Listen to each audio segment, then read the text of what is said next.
Hello and welcome to Nightly News. I'm your lead anchor, Spuza Trenton, and today is January 25th, 1946.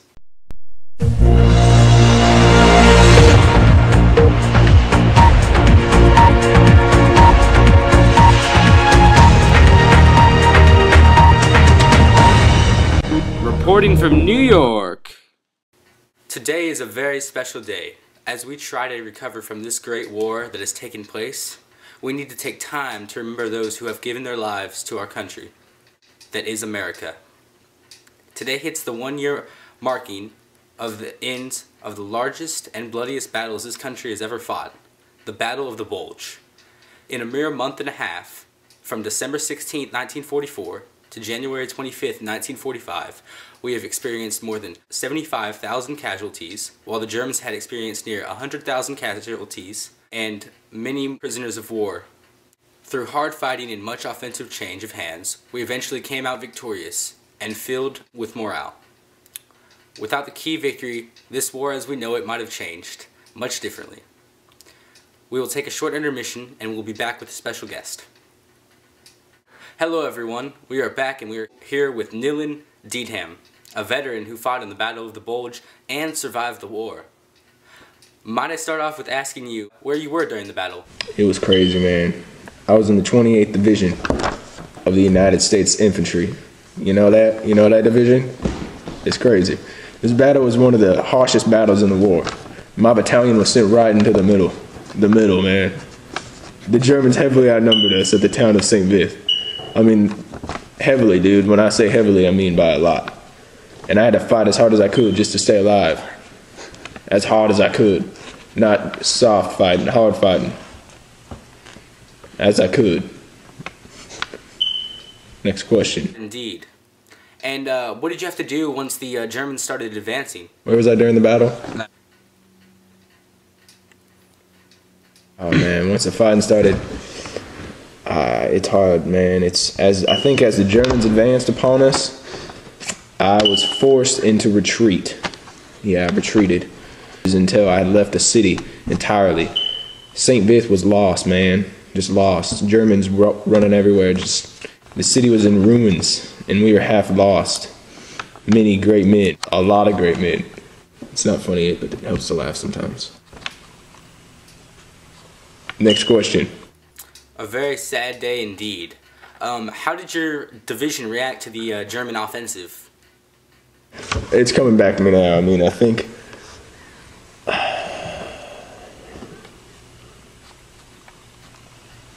yep. Our division's rally point caught up with the soldiers in the counter-offensive. Couldn't think of the word. This helped us to charge the outcome. This helped us to change the outcome of the war. It aids in the future victories. Without this victory, we might not have won. I mean, we could have lost. Maybe we lost to Japan and not Germany. I don't know what would have happened. I can't tell the future. And I would like to say that you Americans helped us to win the war. I love you, sirs, and I'm so happy to be back. And we're happy that you're back. Thank you, sir, for your time and for your service.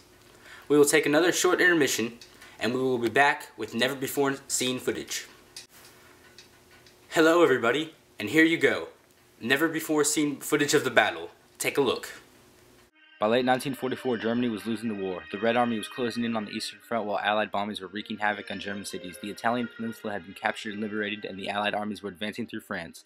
Hitler knew that the end was near if something could not be done to slow the Allied advances. After the breach of Normandy, the Allies rushed across France, but before they could cross the Rhine River, they had to face the last-stand German army. The Battle of the Bulge, named after the westward bulging shape of the battleground, lasted from mid-December 1944 to the end of January 1945. It was the largest land battle of World War II, with over 1 million men fighting. The battle was fought on an 80-mile front running from the southern Belgium through the Ardennes forest and down to Edelbruck in the middle of Luxembourg. Hitler's real target was the British-American alliance. The night before the battle, Hitler sent soldiers in to infiltrate the front. Some dropped by parachute, others driving American jeeps. They were meant to confuse the Americans. The Battle of the Bulge began with a German attack on the morning of December 16, 1944. Under the cover of heavy fog, 38 German divisions pushed American forces back near the town of Bastogne in Belgium. At that time, reinforcements were sent by airdrop, and Allied airplanes began their attack on German tanks. George Patton's Third Army rescued the defenders of Bastogne. Much of the battle was affected by the weather. Great snowstorms and temperatures were the worst on record. The Malmedy Massacre occurred in Malmedy, Belgium, where an SS force captured 150 American POWs and shot them in a field. On December 23rd, American forces began the first counterattack on the southern flank of the Bulge. The Luftwaffe, or German Air Force, launched a major campaign on Allied airfields and sustained heavy losses. In early January, Hitler started to pull back most of his forces. Reserves lost, Luftwaffe broke, and Germany was open to attack, and defeat was right around the corner.